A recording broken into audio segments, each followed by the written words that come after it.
Good morning, ladies and gentlemen. May I have your attention, please? Thank you. Raise your hand if you did not get a red mark for today, the 9th of February. Let's get going with our discussion. So we need to be able to solve quadratic equations, right, that are in a variety of different forms. And so in this case, we've got x's on both sides. And so in order to decide which method that I want to use to solve, we'll typically add or subtract, get it in standard form, and then we can make an informed decision. So it looks to me like my best first step here would be to subtract 3x from both sides of the equation, rewrite in standard form, and then I can decide which method might be most appropriate. So after subtracting 3x from both sides and rewriting, it looks to me like we've got a quadratic equation in standard form that includes both an x squared, a quadratic term, and an x to the first, a linear term. So is taking square roots an appropriate method to use to solve this directly? Right? Is taking square roots, Taylor?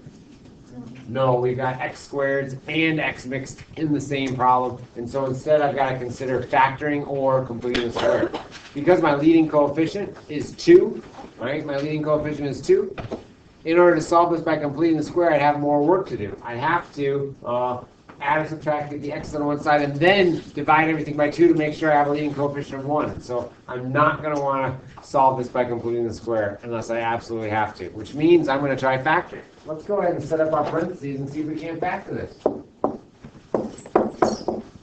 I'll consider my factors of the first, in this case 2x squared. So I know my firsts aren't just x and x, they're 2x and x. And that way I would create a first product in FOIL that would be 2x squared. Next I'll consider my factors of the last. That positive 1 means that my only choices for the last are 1 and 1. Now let's go ahead and consider the sign placement. So what I'd like for you to do is to consider what the sign of my last term, being positive, tells me about the operations of my binomial. So is my last term in the blue trinomial positive or negative? Jacob?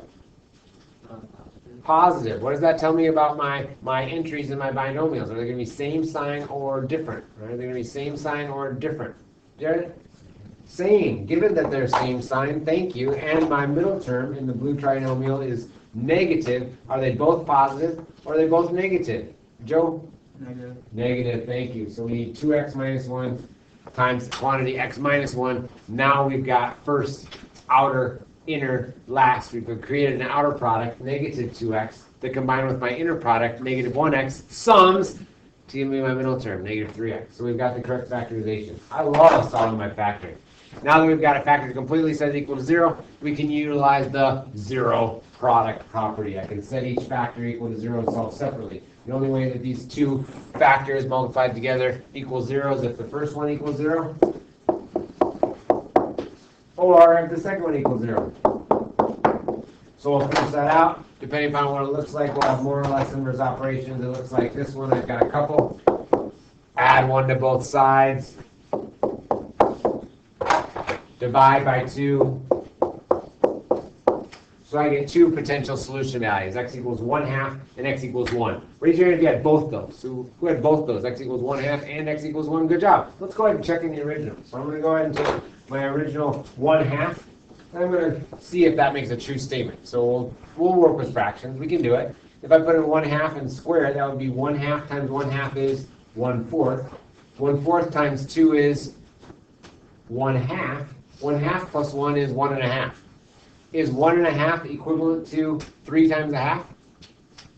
Yes, 1.5 is equivalent to 3 halves. Therefore, x equals 1/2 is a solution to the original. Let's check x equals 1. If x equals 1 is substituted in the original, this is an easier check. 1 squared is 1 times 2 is 2 plus 1 is 3. Does 3 equal question mark 3 times 1? Yes, it does. At least in this classroom it does, and so we know we found both solution values. Awesome. What questions do you guys have about our solving? So solving by factoring is definitely an efficient method to use when I have x squared and x is mixed, so long as I can recognize the factors. Let's go ahead and take a look at our content objective from last class. We need to be able to generate a parabola of best fit utilizing the built-in capabilities of my graphing calculator. That's in my stat menu, right? Stat, calc, quad reg is quadratic regression, and that'll be a parabola of best fit. In order to do so, though, we must first enter my x coordinates in list 1. So everybody, remember, we can go to stat, edit, and we can enter our x's in list 1. and then the corresponding y values in list 2 so that they match up x comma y, and then do stat calc quadratic, right? And so let's go ahead and practice. I'll go ahead and up arrow to highlight my list titles and press clear before down arrowing, and we should be good to go. And you guys check and make sure that I entered it correctly. So I've got 7, 20, 33, 47, 60, 67. So you guys catch me if I make any mistakes. So 7, 20, 33, 47, 60, 67. With the corresponding outputs 8, 15, 24, 26, 24, 21. Take a minute and make sure that those are correct. All right. Now we'll go ahead and get a parabola best fit by utilizing my stat calc menu, and I want the 5th option, quadratic, for quadratic regression. So I'll go ahead and get the 5th option, enter. And if we wanted to store this in our y equals menu, we could use those keystrokes for vars, y vars, function y1 to automatically store it. Do we need to store it just to get the equation? No, we could simply go down and press enter, and we get the values of a, b, and c in my quadratic equation, and I'd rewrite that on my page. So either way, we're going to rewrite that on my page. Just for fun, I'm going to store mine so I can practice with those keystrokes. I go to vars, y vars, function y1, and then I can, when I calculate it, it'll automatically enter the regression equation of the parabola into my y equals menu. So if I wanted to graph it later or do second trace, something like that, I'd be able to already. So we do our calculation, and voila, it spits out the values of the parameters a, b, and c in standard form. So we can go ahead and write my equation now. Based on that given calculation, it looks like y equals negative 0.011x squared plus 1.0596, oh my gosh, x plus, need room, plus, I grouped it? We don't need a grouped at all. We don't need it grouped. We need it ungrouped. Plus 0.242. Depending upon the directions, we'd list a different number of decimal places. And so we don't always list 3, we don't always list 4, we don't always list 2, but for sure don't just put 1 unless the directions say so. We don't want to compromise accuracy. So we want to keep decimal places so that we have a good indication as to our, function and accuracy. Raise your hand if you had that already. So who had that already for your y equals equation? Good job, you guys, and you do need to write it down, right? So you got to write it down based on what your calculator tells you. Now, how good a job does that parabola do at fitting those points? Well, that's, right, a different question entirely. We could take a look at the stat plot if we wanted to, and we could do that by adjusting our window to encompass the given data points. And so I know I need to be the left of 2 and greater than 67, so maybe I'll go negative 20 to 90. Okay, maybe I'll go negative 20 to 90 for my X window. And again, this wasn't part of the question. I'm just trying to see how good a job that parabola does. For my Y values, I want to be beneath 8 and above 26. So maybe I'll go negative 10 to 40. Is this a good window? I don't know, but I'm going to see, and if I need to manually adjust it, I will. Next, I'll turn my stat plot on, so I'll go to my y equals menu. I'll turn my plot on, and when I do that and press graph, it should superimpose my scatter plot and regression parabola on the same set of axes. Looking at my graph, right? Does the parabola do a good job of approximating the data in our set? I think it does, right? Does it hit all the points? No. In fact, it probably doesn't hit any exactly, and yet it's trying to minimize the distance between the points and the curve everywhere. And so this is a pretty good job. It looks to me like it does a good job fitting the trend in the data at least, and sometimes that's the best we can hope for with real-world data. What questions do you guys have about your Bellwork today? I love regression. That's pretty sweet, and that's a big time skill. You're going to use it again and again. If we can make a mathematical model, right, for real world data, we can use that model to make predictions about what might happen in the future, right? And so that's powerful. All right, let's go ahead and pause the recording and we'll take care of our homework check. At this time, I ask that you take out your assignment number recording. Okay, ladies and gentlemen, remember your course registration meetings are well underway. Some of you are leaving during today's class period to go to your registration meeting, and that's just fine. Remember, you've got a wealth of options depending upon where you are. You want to make sure that you're making a good decision to get the best mathematical experience while you're here at Wanakee High School.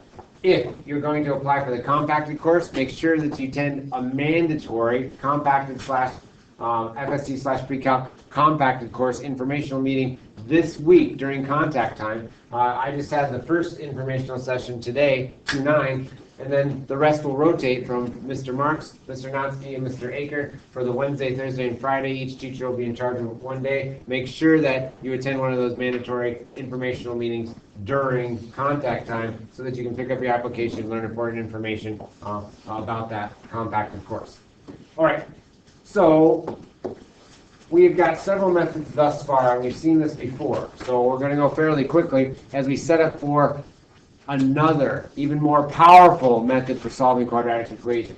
At this stage in our lives, we know that we can only solve by taking square roots directly if there's just a single squaring term. And so we know if there's a single squaring term, or quantity squared,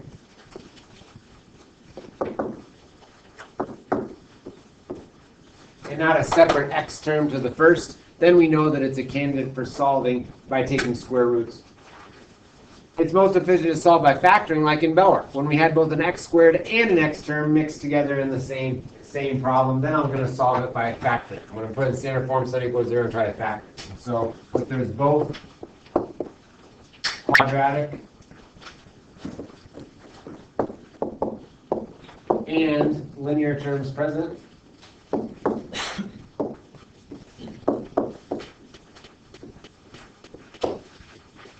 I'm going to try to factor. Whoa.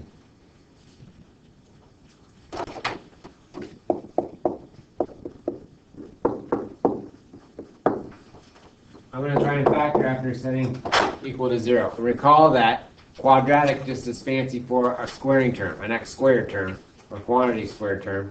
And then linear is just fancy for an x to the first term, right? X to the first. When is it most efficient to solve by completing the square? When I can't factor. So there's still both quadratic and linear terms present, but I can't factor it. That's when I'm going to go ahead and solve by completing the square. So if there's both quadratic and linear terms present, but I can't factor, then I'm going to solve by completing the square.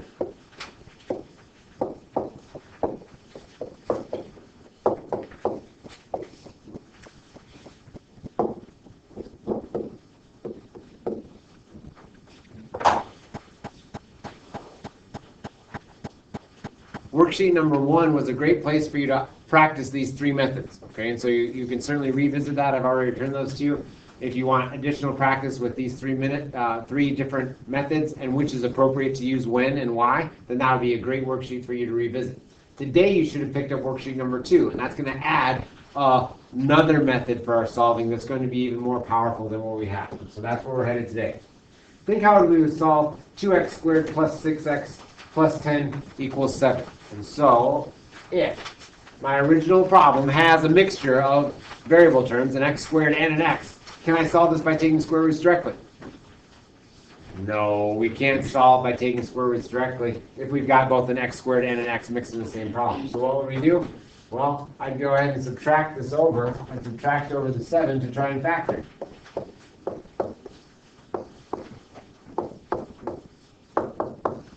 So by subtracting, it looks like I'm stealing my own thunder right there. By subtracting over that 7 and rewriting in standard form set equal to 0, I could try to factor this. However, when I consider the placement of my firsts and lasts to try and create a middle, right, a middle term of plus 6x, I realize that no placement of the 2x and x when multiplied by my factors of the 1 and the 3 are going to get me to that 6x. This placement will create an outer product that's positive 6x. When combined with an inner product that's plus 1x will give me to 7x. I've got too many x's, right? I only want 6 x's. If I try to switch this, 1 and 3, My outer product now is 2x. My inner product is 3x. That only sums to give me 5x. And so no placement of my factors for my first or last will result in an inner and outer product that sums to give me the plus 6x. So what do? Well, we can't factor this. So we would have to solve by completing the square. Right? We'd have to solve by completing the square. And we could do that. If I wanted to solve this by completing the square, my first step now would be to move over that number to isolate the x's on one side. So I go ahead and rewrite to set up for completing the square. And I get 2x squared plus 6x equals negative 3. In order to complete the square, we need a leading coefficient of 1 on my x squared, my quadratic term. Right now, is my leading coefficient 1? No. Right now, it's 2. And so I'd have to divide both sides, right? Divide both sides by 2.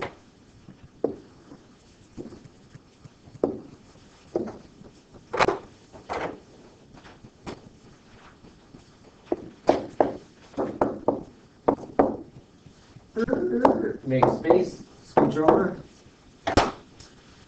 After getting a leading coefficient of 1x squared, my x is on one side, everything else on the other, now I'm ready to play my second favorite game. That's called the complete the game, where I take half of my middle term, right, and square it. So half of my middle term magnitude, half of 3 is 3 halves. 3 halves squared, right? 3 halves squared is 9/4, and so I'd have to add 9/4 to both sides, and I already had a fraction here, right? I already had a fraction here, and so is completing the square, right? Is completing the square an easy way to do this? No, it will work.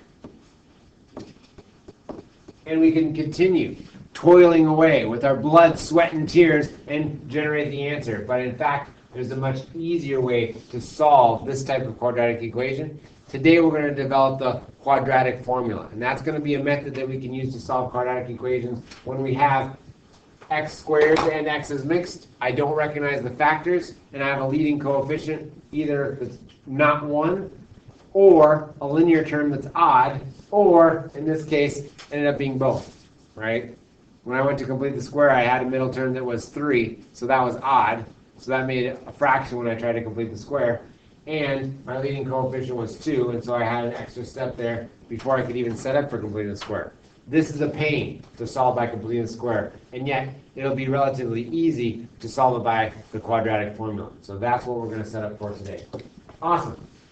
We can generate the quadratic formula by using completing the square. If we were to solve this quadratic equation in general using A, B, and C and leaving them in there by completing the square, we would generate what we call the quadratic formula. So we're going to jump right to the quadratic formula so we can see how we use it, okay? In the past, we've generated it, but it's not particularly fun, and the 1 or 2 people in here that might appreciate it, right, would probably even appreciate more work time after we develop the quadratic formula and how to use it. And so we're going to practice applying it as opposed to generating it. Everybody, you have to memorize this. My solutions to the quadratic equation, ax squared plus bx plus c.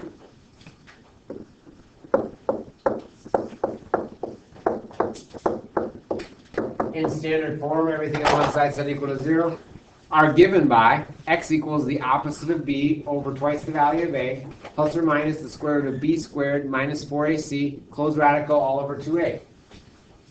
All I have to do is plug in my values of a, b, and c and evaluate that formula, right? So this works every single time for any quadratic equation, and that's what makes the quadratic formula so powerful. We could also write that as a single big fraction. X equals opposite of b plus or minus the square root of b squared minus 4ac all over twice the value of a. Either one is correct, and either one, right, will be used in your textbook. What I want you to know is that the left-hand side makes a more direct connection between graphical features of the parabola, and that's what we're going to investigate. So once again, both of these forms are acceptable. However, the left-hand side makes an explicit connection between the graph of your parabola, and that's what we started this unit with. You must memorize these. What? You've got to memorize these. So one of the common core objectives is that we're able to solve quadratic equations of various types, including the use of the quadratic formula. So you have to know what the quadratic formula is how to use it, and you have to have it memorized. But don't worry. It's actually not bad to memorize. This little girl Emily managed to memorize it. Nope, I've got the recording on.